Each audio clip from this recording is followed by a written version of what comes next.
All right, today we're pulling back the curtain on one of the most critical, yet kind of hidden jobs in the entire aviation world. It's a role that Rob Kennedy really brought to light in his fantastic AvGeek in Residence series. We're talking about the Avionics Technician B2. I mean, just let that sink in for a second. Keeping the nervous system of flight alive. That's not just a cool tagline, it's the absolute truth. Because without these pros, the electronic brain of a modern plane, well, it just goes dark. You've really got to understand this. A modern plane isn't just a machine. It's a flying supercomputer. I'm talking about a massive, interconnected web of electronics that handles everything. Navigation, communication, you name it. It's the plane's eyes, its ears, its brain. It's the whole shebang. So what happens when that network has a hiccup? A signal drops, a display goes fuzzy, or a critical system needs an update. Who's the one they call?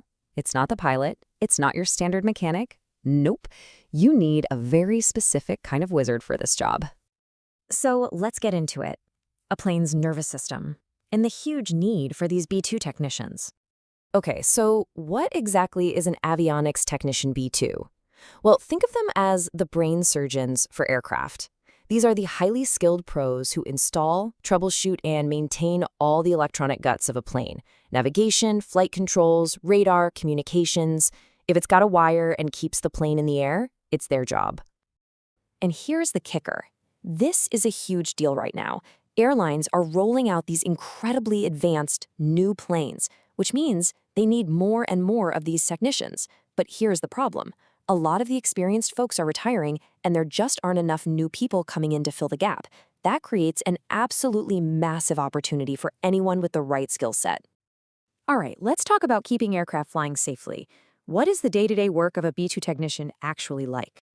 Man, their day is a real mix of brain power and hands-on work. One minute, you could be installing and fine-tuning a brand new GPS or weather radar system. The next, you're a detective hunting down some sneaky electronic ghost in the machine with specialized gear. Then you might be doing incredibly delicate work, like repairing tiny circuit boards or servicing complex wiring. And it's not all hardware. They're also updating software and making sure these flying networks are safe from cyber threats. And the final, most important part, everything, and I mean everything, gets tested, checked, and documented for the official sign-off. There is zero room for error. So what kind of person totally rocks this role? Well, you have to be super detail-oriented, the kind of person who is methodical, patient, and actually enjoys solving really complex puzzles. You've got to be comfortable working with strict rules and procedures, but also be curious and tech-savvy. And maybe most importantly, you've got to be a great team player because you're constantly working with other experts to keep that plane safe. Okay, so maybe that sounds like you. The next question is, how do you actually get there?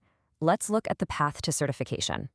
You've actually got a few different paths you can take. A lot of people go through community or technical colleges. In the US, these are called FAA Part 147 schools. You can also get trained directly by the big guys, like Boeing and Airbus. There are also specialized academies out there. And of course, a ton of great technicians get their start with top-notch avionics training in the military. Now, here's something that's absolutely crucial and might surprise you. English is the global language of aviation.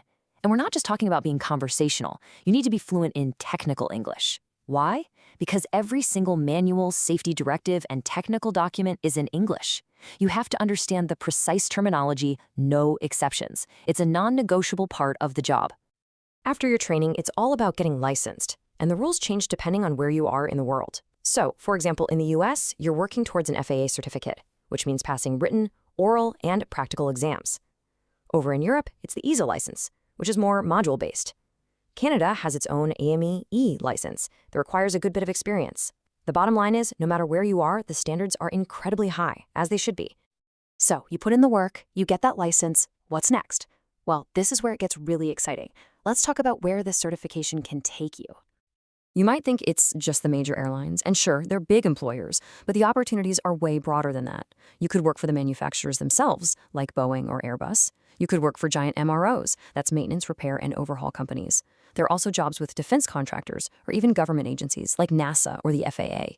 I mean, think about it. Your skills could be put to work on almost any aircraft out there. You know, once you're in the field, you often start to specialize, and this is where it gets pretty cool. The two biggest players, Boeing and Airbus, think about planes in totally different ways. Boeing tends to focus on modular systems, which is perfect if you love getting your hands on physical hardware and swapping out components. Airbus, on the other hand, is all about integrated, software-driven, fly-by-wire systems. So if you have a strong IT background, you might feel right at home with an Airbus. It's like choosing your favorite type of puzzle to solve. Okay, let's talk about compensation. Because all this skill and responsibility pays pretty well. You can see here in the US, you're looking at a range of roughly $65,000 to $95,000 a year. In Canada, it can even push six figures. And because these qualifications are recognized all over the world, your skills are incredibly portable. You could find great opportunities in major aviation hubs pretty much anywhere.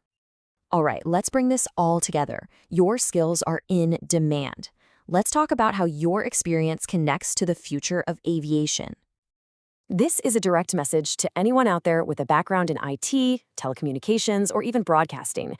Your skills aren't just relevant to this field, they are desperately needed. The aviation industry is actively looking for people just like you. Seriously, just think about what you already do. Do you understand circuits and signals? Yup. Do you manage complex networks? For sure. Do you troubleshoot problems when the pressure's on? Absolutely. And do you follow strict rules and protocols? Of course you do. See? You're already doing the core tasks of a beta technician. You basically already speak the language. So, it all comes down to this one question. Right now, you're an expert at keeping our world connected on the ground. Are you ready to take those exact same skills and use them to keep us all connected in the sky? It's a career with some serious altitude, and honestly, the demand for people like you has never, ever been higher.